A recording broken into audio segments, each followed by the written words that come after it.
All right, so we are about to open a cold case that's, well, it's 20,000 years old. And the only piece of evidence we have, it's this small, unassuming piece of bone. Seriously, it's about the size of a pencil. But the marks carved into it, they could completely change how we think about when humans first started tracking time. This is the incredible mystery of the Ishango bone. And right out of the gate, here's the central question, the big debate that has had scientists scratching their heads for decades. Are these just simple tally marks, maybe some of the earliest math we've ever found?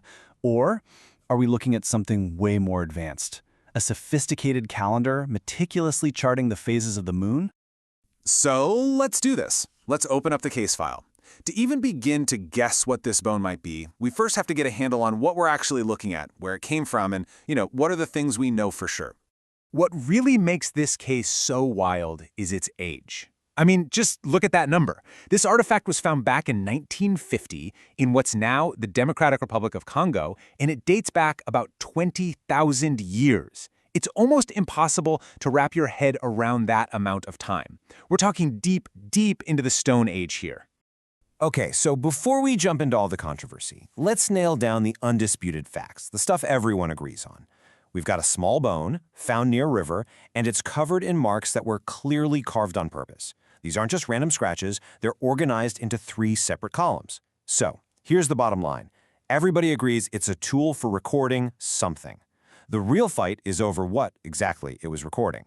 And this is where we get to the most famous theory of all, the one that really put the Ishango bone on the map. This idea was championed by one man in particular, who we can think of as the lead detective on this case, a scholar by the name of Alexander Marshack. Marshack looked at all those little notches and came up with a really bold hypothesis. He said, no way is this just a random counting stick. He was convinced that what he was looking at was a systematic 6-month record of the moon's cycles, an ancient calendar. So how in the world did he come to that conclusion? Well, Marshack's secret weapon was something called microscopic analysis. He didn't just count the notches. He got right up close, examining every single tiny scratch to see if it could tell a deeper story about how it was made, and more importantly, when. His method was incredibly detailed. He looked for tiny clues that maybe different tools were used, or that the marks were carved at slightly different angles. He was hunting for any sign that the bone had been updated over time, added to bit by bit, day after day. Because think about it, a calendar isn't made all at once, right? It's a living document, and he was looking for the proof of that process. So what did he find? While Marshack argued the numbers weren't random at all, he started seeing patterns that seemed to line up perfectly with lunar cycles. He found groups of notches that added up to about 29 or 30, the length of a month, from one new moon to the next. He even saw totals around 59 or 60, which could easily be 2 months, what some call a double lunation. For him, it all just clicked. It all pointed to the moon. But in science, every exciting theory has to face the music. And Marshack's idea, as cool as it is, ran smack into a huge counter-argument. The big question became, did he really discover an ancient calendar, or did he just find the pattern he was already looking for? And this really gets to the heart of the criticism. The human brain is an absolute pattern-finding machine. We're amazing at seeing connections, sometimes even when they aren't actually there. So critics argued that Marshack's method was vulnerable to that bias, that if you look hard enough at any random set of marks with a specific idea in your head, like the lunar cycle, you're probably going to find something that looks like a pattern. This really breaks down the two competing ideas. On one side, you've got a simple tally tool. You could carve all those marks in one sitting to just record a final count of something. But a calendar is totally different. It's an ongoing process, updated over time. Marshack's microscopic evidence suggested it was a calendar, but as critics say, that evidence just isn't a slam dunk. This whole debate really makes you wonder, right? How do scientists investigate a claim like this without just seeing what they want to see?